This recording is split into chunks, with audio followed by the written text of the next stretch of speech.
Parliament ఎన్నికలకు Congress speed పెంచింది. దేశవ్యాప్తంగా వివిధ రాష్ట్రాలకు పార్లమెంట్ కోఆర్డినేటర్లను అధిష్టానం నియమించింది. తెలంగాణలో 17 స్థానాలకు పార్లమెంట్ కోఆర్డినేటర్స్ ను నియమిస్తూ అధిష్టానం ఆదేశాలు జారీ చేసింది. కోఆర్డినేటర్లుగా మంత్రులు, సీనియర్ నాయకులకు అధిష్టానం బాధ్యతలు అప్పగించింది.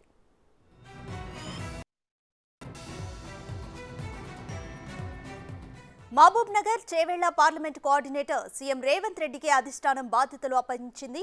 హైదరాబాద్, సికింద్రాబాద్ కోఆర్డినేటర్ గా deputy CM Bhatti Vikramarka, Adilabad coordinator గా మంత్రి సీతక్కకు బాధ్యతలు అప్పగించింది.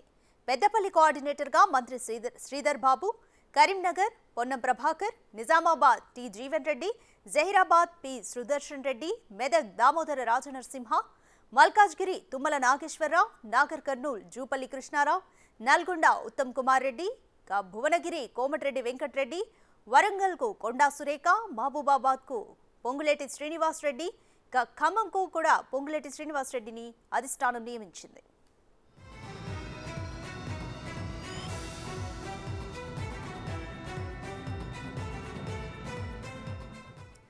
కంప్లీట్ డీటెయిల్స్ మా ప్రతినిధి శివ అందిస్తారు.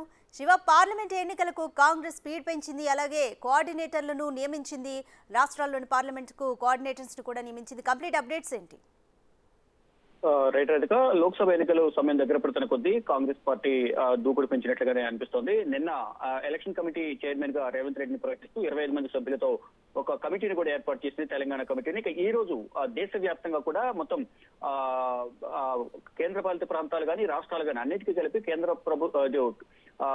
ఇటు అన్ని కేంద్రపాలిత ప్రాంతాలు, అండమాన్ నికోబార్ కానీ వివిధ రాష్ట్రాల్లో కూడా రానున్న లోక్సభ ఎన్నికలు దృష్టి ఉంచుకుని అన్ని నియోజకవర్గాలకు కోఆర్డినేటర్లు ఏర్పాటు చేస్తూ దాంట్లో భాగంగా తెలంగాణకు 17 స్థానాలుగా ఉన్న పార్లమెంటు కోఆర్డినేటర్లను నియమించారు. దీంట్లో రేవంత్ రెడ్డి చేవెళ్ల అలాగే మహబూబ్ నగర్ ను కోఆర్డినేట్ చేయబోతున్నారు. మరోవైపు మల్లు భట్టి విక్రమార్క సికింద్రాబాద్, హైదరాబాద్ ను కోఆర్డినేట్ చేస్తారు. ఇటు పొంగులేటి శ్రీనివాస్ రెడ్డి ఖమ్మం, మహబూబాబాద్ కు నియమించారు. వరంగల్ కొండ సురేఖ అంటే మంత్రులు అదే సీనియర్ నేతలు కూడా దీనిలో అవకాశం కల్పించారు. ఇటు తెలంగాణలోని 17 పార్లమెంట్ స్థానాలకు కోఆర్డినేటర్లు, అలాగే ఆంధ్రప్రదేశ్ లో కూడా అంటే ఇక 2 రాష్ట్రాల్లో ఇటు కర్ణాటక అలాగే తెలంగాణలో గెలుపుతో ఇటు ఆంధ్రప్రదేశ్ లో కూడా బలోపేతం చేసేందుకు కూడా ఇటు అధిష్టానం ఒక ప్రణాళికను సిద్ధం చేస్తుంది. దానిలో భాగంగా ఇక్కడ 25 పార్లమెంట్ నియోజకవర్గాలకు మొత్తం 25 మందిని కోఆర్డినేటర్లు ఏర్పాటు చేస్తారు. మొత్తంగా చూసుకుంటే కనుక మొత్తం రానున్న